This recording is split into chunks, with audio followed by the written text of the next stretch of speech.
ఇక tank bund పై చాకలైలమ్మ విగ్రహం ఏర్పాటు చేసి పోరాట స్ఫూర్తిని కొనసాగిస్తామని రాష్ట్ర ఫిషరీస్ ఫెడరేషన్ చైర్మన్ బెట్టు సాయి కుమార్ అన్నారు. బాగ్లింగంపల్లిలోని సుందరయ్య విజ్ఞాన కేంద్రంలో రాజు కుమార్ రచిక అధ్యక్షతన రజకుల జనసంకారావం రజకుల ఆత్మకూర సభ జరిగింది.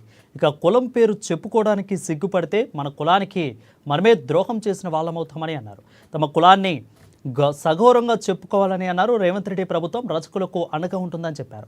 కులాల యొక్క అస్తిత్వాన్ని కాపాడడానికి ముఖ్యమంత్రి అహర్నిశలు కృషి చేస్తున్నారని తెలిపారు. కులాని కోసం కులం పేరు చెప్పుకోవడం కోసం మీరు ఎప్పుడు కూడా పైకి నారేరు రాకి వచ్చడం ఉండదు. కులం గురించి మన నోటి ద్వారా మనం చెప్పకపోతే ఎప్పుడు కూడా ఆ కులానికి మనం మేలు చేసే వాళ్ళం కానే కాదు. నేను చెప్తున్నప్పటి నుంచి రాజీవ్ గారు చంద్ర గారు మనము ఏమి చేసినా కూడా ఒక అడుగు ముందుకేస్తుండాలి. ఒకసారి ఇబ్బంది ఏర్పడుతుంది, ఒకసారి కష్టాలు ఏర్పడతాయి, అందరు ఏమైనా చేస్తారు. అయినా కానీ చాకలి ఐలమ్మ గారి స్ఫూర్తి, ఆమె పోరాట పటిమ, ఆమె ఆశీర్వాదం ఎప్పుడు అందరి పైన ముఖ్యంగా అద్దె కులస్తుల పైన ఉంటుంది.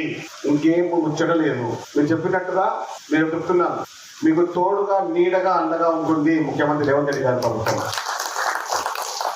ఇంకో మాట లేదు, ఇంకొక ఆలోచన లేదు. తప్పకుండా ట్యాంక్ బోర్డు పైన చాకలి ఐలమ్మ గారి విగ్రహాన్ని ఏర్పాటు చేస్తారు. తెలంగాణ పటిమ, తెలంగాణ పోరాట పటిమ, తెలంగాణ యుద్ధం, తెలంగాణ యొక్క అస్తిత్వాన్ని కాపాడింది అందరికి తెలిసే విధంగా ఆ గడ్డ పైన మన గడ్డ చాకలి ఐలమ్మ గారి పేరు చెప్తే ఒక ఉవ్వెత్తున తేజం, ఒక ధైర్యం, ఒక సాహసం ఆ తల్లి యొక్క విగ్రహం పెట్టడం అంటే మనందరి అదృష్టం. ఈనాడు తెలంగాణ సాధించుకున్నామంటే మా యొక్క జాతి బిడ్డ అనేటువంటి ఐలమ్మ, చిట్టాల ఐలమ్మ గారి స్ఫూర్తిని కొనసాగించే విధంగా మరి ప్రపంచం నలువైపులా కూడా ఈ యొక్క మహిళా శక్తితో పాటు తెలంగాణ స్ఫూర్తిని మరి ప్రపంచవ్యాప్తంగా మరి అన్ని దిశలుగా వెలుగు సాగించే విధంగా ట్యాంక్ బండి పైన ఖచ్చితంగా కూడా ఈ యొక్క విగ్రహాన్ని ఏర్పాటు చేయాల్సిన అవసరం ఉంది.